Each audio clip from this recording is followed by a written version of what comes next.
Alright, so this video is for people who are constantly dealing with narcissists. You are a target, it seems like. Everybody in your life seems to be taking from you, not appreciating you. You can't call them on their crap. They throw a damn hissy fit temper tantrum whenever you're trying to really get to the root of an issue. They don't let you speak. It's all about them. They want you to walk in their shadow. All the while, they need something from you. You're just trying to be a nice person, a good friend, a good daughter, a good sister, a good wife, husband, etc. It's never good enough for these people because they're insatiable. And I'm going to tell you why that's happening and what you can do to fix it. The reason why that's happening, these people are gravitating to you because not only do you have something they want, you're nice enough to share it with them. You are not all hell-bent on being better than everybody else around you. You're not constantly measuring yourself up against everybody else in the room.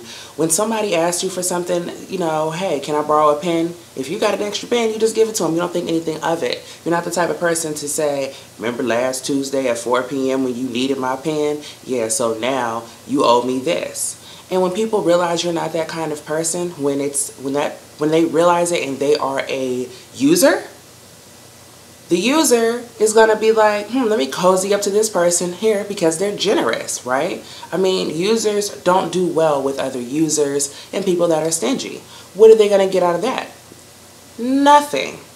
And generous people, it's not in your character to be stingy. You don't know how to be stingy. You don't know how to just sit there and see people need things and not offer. But what happens is you end up being taken advantage of, and then, especially in a situation with a narcissist, they want to take you on a ride, okay? They want to take you on a ride and they don't want to let you off. I mean, you can beg for mercy all you want. You can say, this hurts, I don't like the way you're treating me, you're hurting my feelings, this is what I need out of the relationship, etc., etc. Or it could be a work situation with your boss, you know? You can go above and beyond, and then that one day where it's just too much or you need them to make accommodations for you, they'll have no problem with telling you no.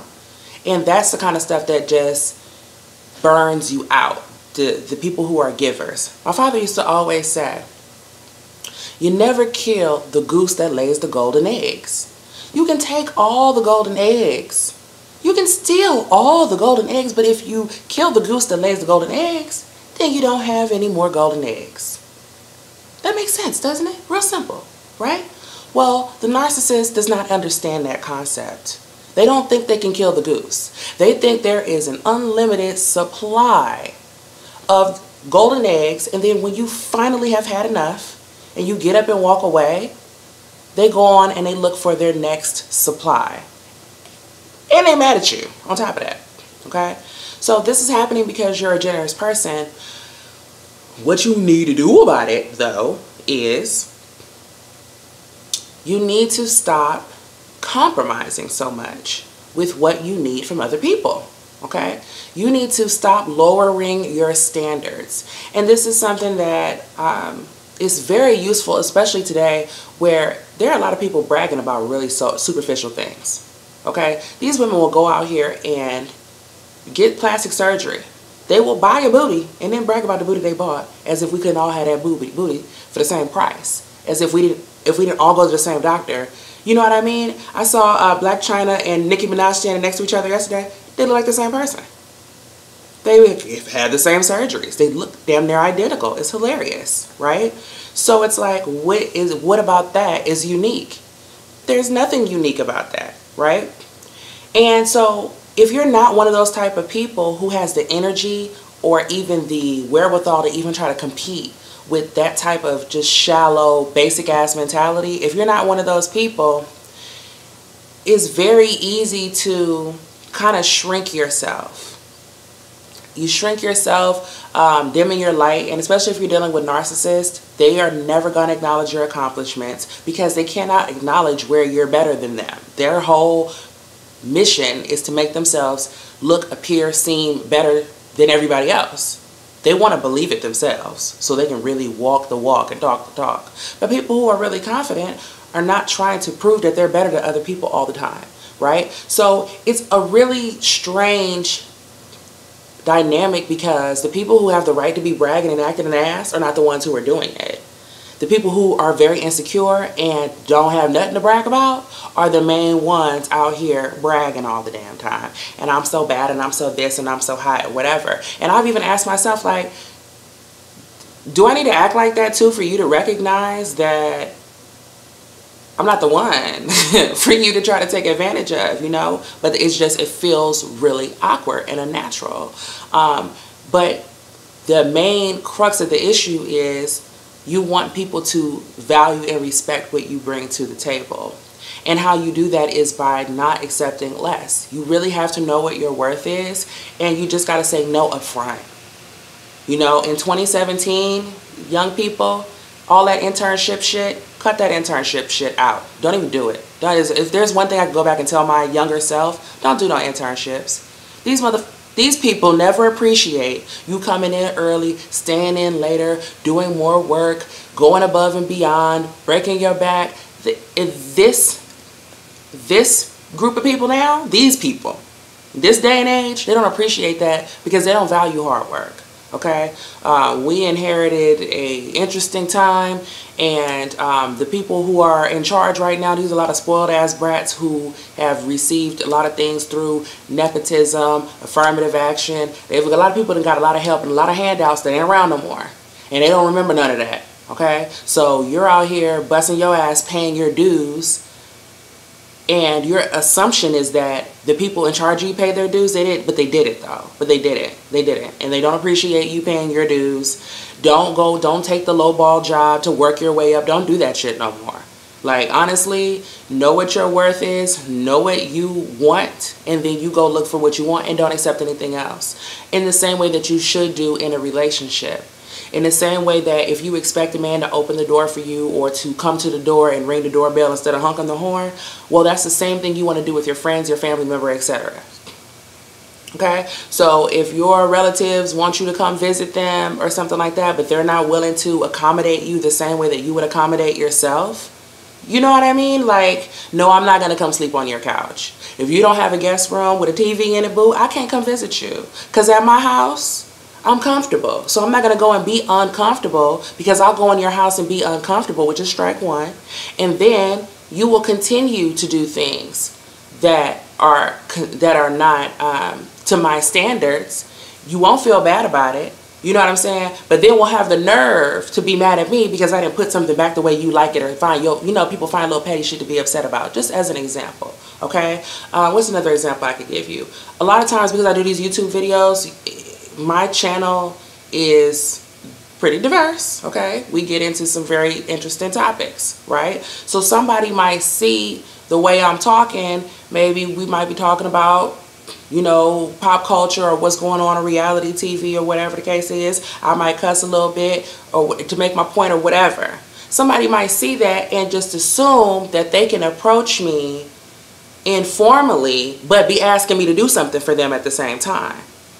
Okay, and so most of y'all are like real cool, and people, you know, hit me up and check on me and, you know, how you doing, and I appreciate all of that. Okay, now I ain't talking about y'all. I'm talking about y'all who come in my inbox asking me for stuff or demanding, hey, somebody send me an email like, I want you to be on my show on Monday, Wednesday, Friday at this time, between this time and this time, like,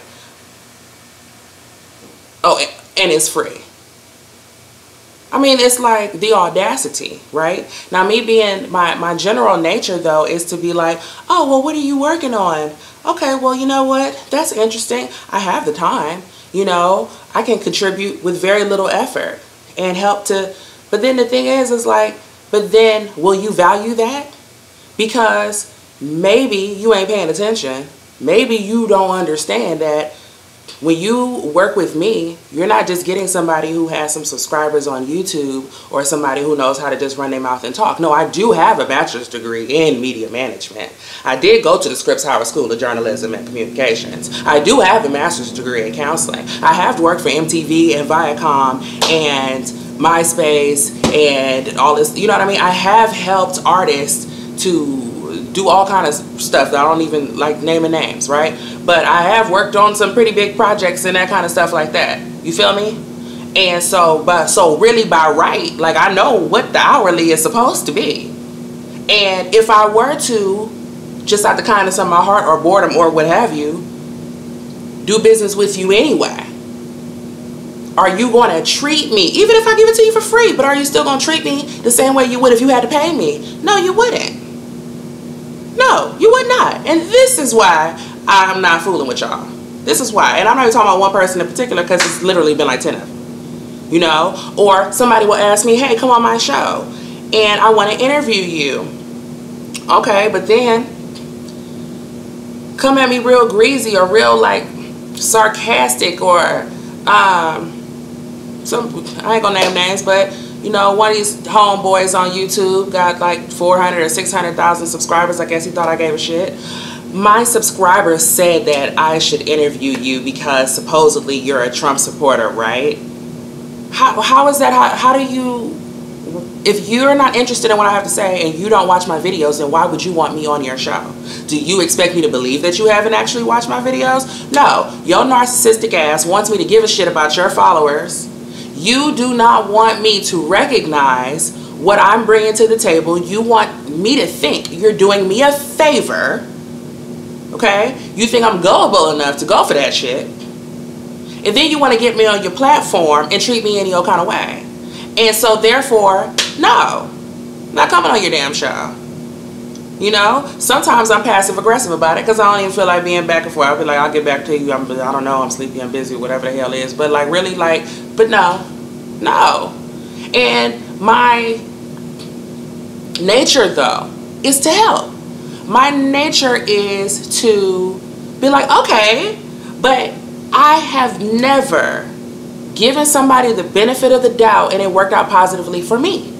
Every time I have gone ahead against my better judgment and said, this person doesn't deserve it, this person can't afford it, but I'm going to go on ahead and oblige them anyway to help them out and do them a favor out of the kindness of my heart, because I got it like that. Have they ever appreciated it? No, people don't know. They don't appreciate what they don't pay for. Okay, so the same thing in a relationship. You should have your, hopefully you do. Hopefully you ain't out here like Beyonce just getting cheated on and shit. You know what I'm saying? Hopefully you got some damn standards about yourself. And you like, listen, this is what I want you to bring to the table, right? And this is what I'm bringing to the table. These are my standards. This is what I demand. You know, in a relationship, if the man is always texting, you would say, hey, it's not cool for you to only text me. You need to call me. And the same way you do that, that's the same way you need to treat your boss.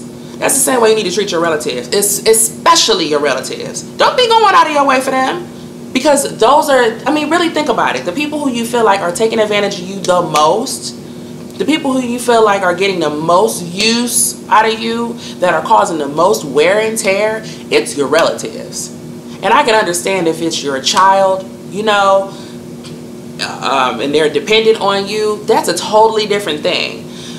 But like cousins, mamas, sisters, daddies, grandparents, people will want something from you and then don't want to reciprocate that relationship. You understand what I'm saying? Like, I have a relative that will sit up and tell you all day about the starving people in Africa that they are funding and taking care of and shit, but will not be like, but are you okay? Do you understand what I'm saying? Or you're working on this, how can I help to support you with that?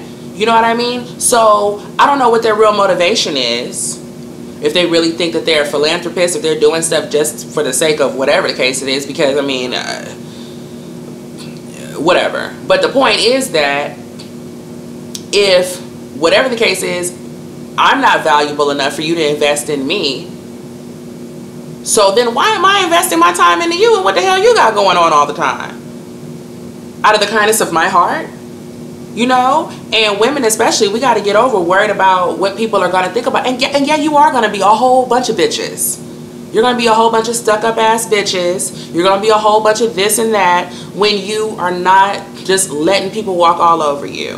When you don't want to be bothered. When you're above the bullshit that they got going on. When people cannot afford you, then they're going to call you all out your name and everything. They're going to look for things that are wrong with you. But the thing is, whatever it is that's wrong with me, it ain't even your problem, is it? From your house, where you can go. Don't deal with me then. Don't watch me, don't call me, don't look at me, don't deal with me. You know, and be comfortable in that and understand that that's not a rejection because somebody can't afford you. Does a Lamborghini feel offended because a mother can't afford to buy it? No. People go on a lot all the time to test them out just to see how they feel. Right? Don't let them come test drive you and can't afford to buy it. Do you understand what I'm saying? Warping the tires and stuff, not treating them right. You know, when you got a high-end vehicle, you got to deal with it with finesse. You can't just slam the doors. You can't just you got a Lamborghini, you don't let the kids get in the car. Well, they ain't got a backseat, I guess, right? But you don't let somebody just get in the car and just be like, we dropping French fries in the middle of your seats, or in your leather seats of your Jaguar or your Mercedes Benz, right? But if you in the family van, you won't care. Hell, everybody, let's have ice creams.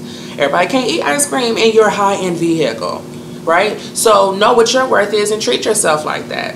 Okay? Now, it's a whole bunch of pintos out here got a new paint job and are trying to pose like they a Lamborghini. Okay? So whoever dumb enough to go out there and get sold a lemon, that ain't your problem either. That ain't your problem. That ain't your problem. That's not your problem, okay? That's what Black China and all these little tiny and what's that heifer name? Nicki Minaj, and that's what these bitches is doing. Okay, trying to put lipstick and perfume and everything on something that is vacant and void on the inside.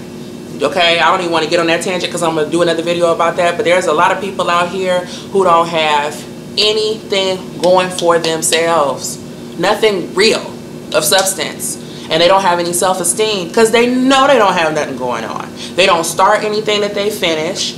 You know, they don't use their own brain. They don't use their own ideas. Everything they do is a copy of somebody else, which is why they're so insecure, Nicki Minaj. You're insecure because everything you have done is a carbon copy of somebody else. You don't have your own lane. You don't have your own identity. And your self-esteem is predicated on what other people think about you and how other people feel about you, because you don't have any real accomplishments under your belt. You don't have real goals that you set out on and embarked on by yourself and completed alone, by yourself. You know what I'm saying?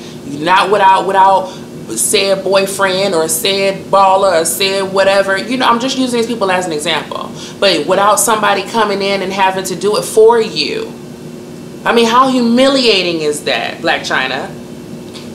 For your boyfriend, ex-boyfriend, baby daddy, somebody who you were never even really attracted to come and snatch your lifestyle away from you. Don't feel good, do it. See, I ain't fooled by the sophisticated wigs. Don't feel good, do it, boo. Because what he did was he reminded you what you really are. It's what you all. This is all you got. What's going on in your brain? You know what I'm saying? That's all you really have. Is what's in your head. And so if it's nothing, and they take away that stuff that you using to fool these other people with, then you feel empty on the inside. So those of you who are dealing with these narcissists, that's the mentality that you're up against. That's what you're dealing with. People who are vacant, who don't have their own, who cannot validate themselves. And so they're riding your coattails. You're the girl who's the life of the party. You know how to have a conversation. Men flock to you. Girls like to talk to you. You're the guy that the women like to talk to, or you have the money to buy all the drinks. So they want to be your BFF so they can catch your residuals. Catch your residuals, right? They want to do that.